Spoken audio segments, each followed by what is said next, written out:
Hello students, welcome to MDC Learning.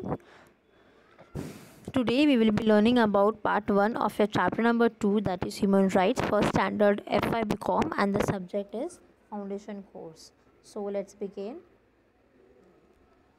As the chapter name is your Human Rights, so it is shows that every human has the rights and even you all can, every person, every individual has the rights and उसको हम लोग normally follow करते हैं. Introduction. What do you mean by human rights? In order to live with a dignity, human rights, basic rights and freedoms are necessary, which all human beings are entitled to. These basic rights are called human rights. तो हमें normal हमारी government ने, हमारे constitution of India ने normal human rights दिया हुआ है, हमें फ्रीडम दिया हुआ है, हमें चॉइस दिया हुआ है. आप जैसा चाहें, जिस तरीके से चाहें आप रह सकते हो. और जो हमें डिग्निटी दिया है, रिस्पेक्ट दिया है, राइट्स दिया है, फ्रीडम दिया है, उसी को हम लोग नॉर्मली ह्यूमन राइट्स बोलते हैं.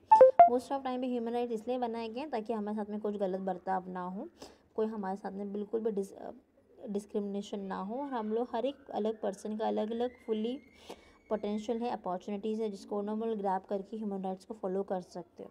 करेक्ट. फिर हमारे UDHR यूनाइटेड नेशन हमें बताएं कि ह्यूमन राइट्स हमें बचपन से, बॉर्न होने के टाइम से इनहेरिटेंस से दिया जाता है. कोई ऐसा नहीं कि आप 5 साल के बाद होंगे तब आपको ह्यूमन राइट्स दिया जाएगा, ऐसा नहीं है. हमारे ऑल ओवर वर्ल्ड के अंदर UN जो है बहुत ही पावरफुल एक ऑर्गेनाइजेशन है. उन्होंने हमें बताया कि हमें जैसे हम बॉर्न होते हैं उसी टाइम से नॉर्मल मरने तक हम सबके पास में एक ह्यूमन राइट्स है. ठीक है. एंड ह्यूमन राइट्स नॉर्मली, जैसा मैंने आपको बताया था, freedom right, normal human rights होता है वो बहुत अलग अलग राइट्स फॉलो कर, जैसे right to freedom of expression है, रिलीजियस एंड कॉन्साइसनेस है, प्रॉपर्टी है, फ्रीडम ऑफ असेंबली है, प्राइवेसी है, वोट है. आप जैसा चाहे वैसा रह सकते हो, किधर भी पढ़ सकते हो, किधर भी खा सकते हो, कोई भी स्टैंड ऑफ लिविंग को जी सकते हो, हाउसिंग, वाटर, सैनिटेशन प्रॉपर कर सकते हो, कहाँ पे भी आप वर्क कर सकते हो. ऐसा कोई रोक टोक नहीं कि आपको यहाँ पे ही कम काम करना है. It's not at all that. So तो मैं सारी ह्यूमन राइट्स में हमें सब कुछ इन्होंने यहाँ पे सिखाया है.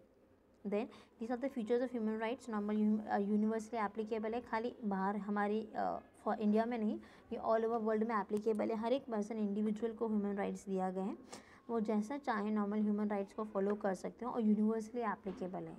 ठीक है. हर किसी के यही तरीका है रहने का, यही तरीका है खाना पीने का, यही तरीका है अपने जीवन को व्यतीत करने का, इसलिए यूनिवर्सली एप्लीकेबल किया हुआ है. ऐसा कुछ नहीं कि ये स्टेट्स का अलग है, ये दूसरे स्टेट्स का अलग है. सेकेंड में that is purpose. Human rights का नॉर्मली मेन पर्पस यही है कि हमें अपॉर्चुनिटीज़ दी जाए, उसके साथ साथ में हमें प्रोटेक्शन मिल सके. अगर कुछ गलत होता है, सपोज वायलेंस क्रिएट हो रहा है, या फिर कुछ जबरदस्ती हमें परेशान कर रहा है, या हमें स्लेव्स बना के रखा है, हमारे अंदर हमको फ्रीडम्स नहीं दे के रखा है, तो इन सबसे प्रोटेक्शन करने के लिए, जस्ट लाइक अ शील्ड, हमको प्रोटेक्शन करने के लिए नॉर्मल हम लोग को यहाँ पे ह्यूमन राइट्स बताए गए. इसके फीचर्स है, ह्यूमन राइट्स में एप्लीकेबल होता है. इसका मकसद ये है, इसका पर्पज़ ये है कि हम लोग को प्रॉपर तरीके से वो प्रोटेक्शन दे सके.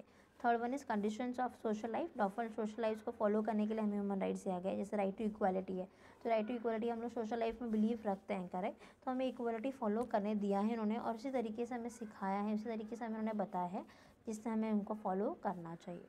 Next one is supports human development. Definitely हमें अपॉर्चुनिटीज़ दी जाती है हमारे करियर को ग्रोथ करने के लिए. अगर हमें सब कुछ प्रॉपर तरीके से काम हमारा हो रहा है, हमें नॉलेज मिल रहा है, हमें सब कुछ प्रॉपर टाइम पे हो रहा है, तो हमारे यहाँ पे करियर का भी डेवलपमेंट हो रहा है, साथ साथ में हमारे गवर्नमेंट का भी डेवलपमेंट हो रहा है, हमारे वर्ल्ड का भी डेवलपमेंट हो रहा है, करेक्ट. तो हमें अपॉर्चुनिटीज़ मिलती है, हम लोग उसको ग्रैब करके अच्छी तरीके से हम लोग as a good human being हम लोग यहाँ पे रह सकते हैं. Next one, last one is origin. Origin मतलब होता है जहाँ से स्टार्टअप हुआ. तो एक किंग जॉन करके पर्सन था, इंग्लैंड का एक किंग जॉन करके किंग था. उनके खिलाफ उनके ही लोगों ने खड़े हो गए थे, क्योंकि वो प्रॉपर तरीके से उनको मैं बोल सकती हूँ हर चीज़ रिक्वायरमेंट नहीं दे रहे थे. तो किंग जो उनके पीजेंट्स हैं, जो भी उनके लोग हैं, लैंडलॉर्ड्स हैं, ट्रेडर्स हैं, तो उनके इसके खिलाफ खड़े, क्योंकि वो बहुत लोगों से बहुत ज़्यादा पैसा ज़्यादा वसूल करता था. तो वीरों ने सोचा ये तो हमारे खिलाफ है, हमसे ज़्यादा वो पैसा ले रहे, बल्कि हमें प्रोटेक्शन नहीं दे रहे. तो वो सब लोग हड़ताल पे चले गए, या फिर उन्होंने नॉर्मल एक एग्रीमेंट बनाया, और वो एग्रीमेंट का नाम है दैट इज़ माग्ना करता करके. नॉर्मल माग्ना करता उन्होंने एक एग्रीमेंट बनाया, डील किया कि किंग जॉन के साथ में, कि हमें जो भी राइट्स है हमें आप दीजिए, नहीं तो हम लोग बोलते हैं ना गलत, नॉट गलत नहीं, लेकिन हम लोग आंदोलन कर लेंगे, हम लोग खड़े हो जाएंगे, फिर आपके साथ में कोई काम नहीं करेगा।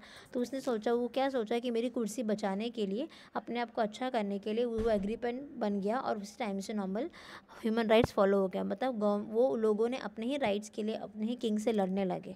इसलिए उसका ओरिजिन है नॉर्मल यहाँ से स्टार्ट हुआ था, इंग्लैंड में हुआ था, और उस एग्रीमेंट का नाम है दैट इज़ माग्ना करता। ठीक है, आई होप नो डाउट्स यहाँ तक हम लोग ऑलरेडी जूम लेक्चर्स में इसको पढ़ा है। Thank you.